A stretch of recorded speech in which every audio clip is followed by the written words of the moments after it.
Kedikdayaan ilmu dunia barat. Knowledge is power, ungkap Francis Bacon. Tumbangnya Kekaisaran Romawi membuat benua Eropa tiba-tiba gelap gulita. Selama hampir berabad-abad lamanya. Saat itu, kebodohan, tahayul, dan mistisme berkembang pesat. Kecemerlangan pemikiran para filsuf Yunani tiba-tiba berubah menjadi kebodohan massal. Kota-kota besar Eropa kemudian berkubang dalam penyakit dan penindasan pemimpin yang semena-mena. Zaman ini kemudian terkenal dengan nama zaman kegelapan atau The Dark Age yang berlangsung hampir 1000 tahun. Zaman kegelapan yang terjadi di abad pertengahan di satu sisi adalah merupakan abad kebangkitan religi bagi agama Kristen, namun di sisi lain merupakan abad kebodohan bagi benua Eropa. Pada masa ini, agama berkembang dan mempengaruhi hampir seluruh kegiatan manusia, termaksud pemerintahan. Sebagai konsekuensinya, sains atau ilmu pengetahuan yang telah berkembang di masa zaman Yunani klasik dipinggirkan dan dianggap tak lebih sebagai ilmu sihir yang mengalihkan perhatian manusia dari urusan agama dan ketuhanan. Sampai suatu ketika revolusi industri, di mana kemudian pasukan Islam berlabuh di Andalusia atau saat ini kita kenal negara Spanyol. Mereka membangun peradaban di sana. Terinspirasi oleh kecemerlangan Baghdad, para pemimpin Islam di Andalusia pun membangun peradaban ilmu di pojok benua Eropa tersebut. Maka, bangsa Eropa pun mulai mengenal peradaban ilmu. Sedikit demi sedikit mereka belajar dari peradaban ini, sampai kemudian muncullah gerakan Renaissance atau kebangkitan di semenanjung Italia, Prancis, sampai menyeberang ke daratan Inggris, yang kemudian melahirkan revolusi industri. Revolusi itu menjadi titik balik kegelapan Eropa. Otak mereka yang telah terang benderang membuat mereka penasaran ingin menyibak dunia. Maka dimulailah periode penemuan, eksplorasi, dan peningkatan dalam pengetahuan ilmiah.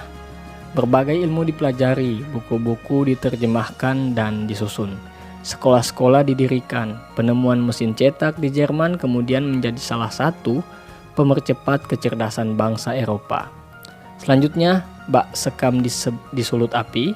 Rentetan penemuan penting bermunculan di benua Eropa. Penemuan mesin uap di Inggris yang sangat penting bagi industri serta kereta api menjadi penyulut berikutnya berkembangnya perdagangan. Portugis dan Spanyol yang telah dibukakan pemikirannya lewat pendudukan Islam di tanah mereka berpikir untuk menguak dunia yang belum mereka kenal. Mereka ingin melihat dunia lain. Maka, karena perkembangan ilmu dan industri yang pesat ditopang oleh ambisi manusia, mereka mempelopori penjelajahan Eropa. Semangat ekspansif mereka di satu sisi menguntungkan dunia karena penyebaran ilmu yang lebih luas. Namun, di sisi lain, ketamakan akan harta membuat mereka berubah dari penjelajahan menjadi penjajah. Hampir semua wilayah yang mereka datangi ingin mereka duduki. Dunia luar ternyata menyimpan kekayaan bumi yang luar biasa, yang kemudian membuat para penjelajah itu menjadi penjajah yang kaya raya. Maka tak heran jika kemudian bangsa-bangsa Eropa yang lainnya mengikuti jejak mereka. Tiba-tiba saja dunia jadi ramai dengan penjajahan, perebutan wilayah, dan penindasan. Sisi positifnya, penemuan dan ilmu pengetahuan yang mereka kembangkan terus tersebar. Sampai kemudian mereka pun mendarat di benua Amerika yang luas. Kekayaan sumber daya alamnya membuat mereka amat berharap untuk sukses besar di sana. Maka terjadilah migrasi besar-besaran bangsa Eropa ke benua Amerika yang mereka sebut sebagai American Dream.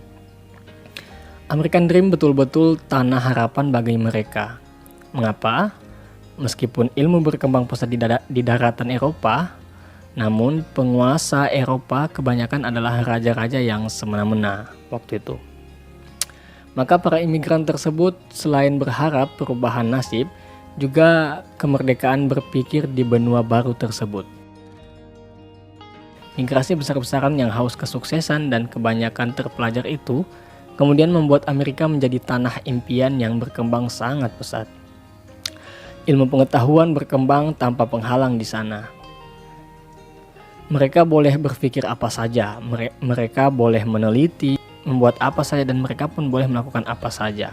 Tak heran jika kemudian ditemukanlah mobil yang efisien, lampu listrik yang luar biasa, sampai pesawat terbang modern yang mengagumkan.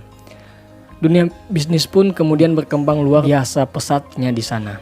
Memasuki abad ke-20, bangsa barat yang mendiami Eropa dan Amerika betul-betul telah menguasai ilmu pengetahuan dunia. Tak heran jika mereka pun menggenggam dunia dan bisa berbuat apa saja yang mereka mau. Teknologi yang terus berkembang kemudian menciptakan keajaiban-keajaiban lain setelah ditemukannya televisi, dilanjutkan penemuan komputer, sampai terakhir internet. Internet menjadi ikon revolusi komunikasi yang sangat dahsyat. Terkuaknya sumber daya alam dunia dan penemuan-penemuan penting membuat bisnis apa saja bisa berkembang. Apalagi era teknologi informasi mulai mendapatkan tempatnya. Telepon, transportasi, dan komunikasi kian canggih, membuat bisnis tanpa penghalang. Ilmu manajemen menjadi sangat penting untuk melipat gandakan kekayaan. Perusahaan-perusahaan raksasa bermunculan di Eropa dan Amerika. Dunia kian makmur dengan pengoptimalan otak yang manusia miliki. Maka abad ke-20 dan awal abad ke-21 seperti menjadi milik bangsa Eropa dan Amerika. Bangsa-bangsa lain berbondong-bondong belajar dan memasuki perguruan-perguruan tinggi mereka untuk meniru kemajuan yang mereka capai. Semua ilmu laris di sana. Bahkan bahasa Inggris, bahasanya bangsa Amerika dan sebagian Eropa, dipelajari miliaran manusia dan segera menjadi bahasa internasional. Bahasa yang seragam ini juga menjadi salah satu pemercepat tercapainya kemajuan dan kemakmuran dunia. Bahasa asing apa yang harus dikuasai? Ya, jadi untuk menjawab pertanyaan ini teman-teman, mari kita simak ulasan berikut ini. Jika dasar yang dijadikan patokan adalah jumlah pemakai terbanyak, maka bahasa Cina Mandarin lah yang harus kita kuasai. Namun, walaupun dipakai sekitar 1,12 miliar orang, bahasa ini hanya digunakan resmi di 5 negara Asia sebagai bahasa pertama atau kedua, yakni Cina, Taiwan, Hong Kong, Malaysia, serta Singapura. Ini berbeda jauh dengan bahasa Inggris yang walaupun jumlah pemakai resminya tak lebih dari separuh pengguna bahasa Cina, namun ternyata bahasa ini dipakai oleh sekitar 115 negara, yang dimana ada yang digunakan sebagai bahasa pertama atau kedua. Dan ini berbeda juga dengan bahasa Perancis dan Spanyol. Selain dipakai di negaranya sendiri, kedua bahasa ini hanya dipakai di negara-negara jajahannya. Sementara bahasa Arab, walau berada di dua benua, yakni Asia dan Afrika, kebanyakan hanya dipakai oleh mereka yang berada di Arab atau beragama Islam. Karena itu, bahasa Inggris menjadi unggul. Karena ia dipakai di berbagai bidang kehidupan, ia menjadi bahasa perdagangan, bahasa pendidikan, bahasa politik, dan bahasa komunikasi di dunia maya.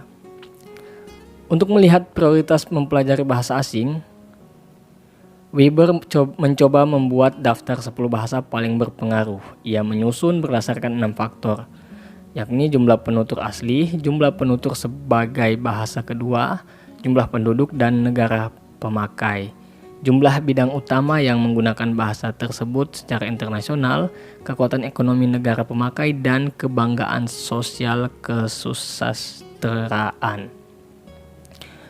Berdasarkan faktor tersebut, maka menurut Weber, bahasa yang seharusnya kita kuasai utamanya adalah Inggris. Tapi tentu tak selamanya daftar Weber ini bisa kita jadikan patokan. Tergantung juga kepentingan kita. Jika kita ingin menetap di Eropa, tentu kita bisa memilih bahasa Perancis atau Spanyol. Jika Anda Muslim, tentu Anda harus memprioritaskan bahasa Arab. Jika Anda ingin ekspor-impor dan perdagangan, sebaiknya Anda pelajari bahasa Cina. Namun, Di atas semua itu, tentulah bahasa Inggris sebagai prioritas terpenting saat ini karena luasnya pemakaian bahasa tersebut.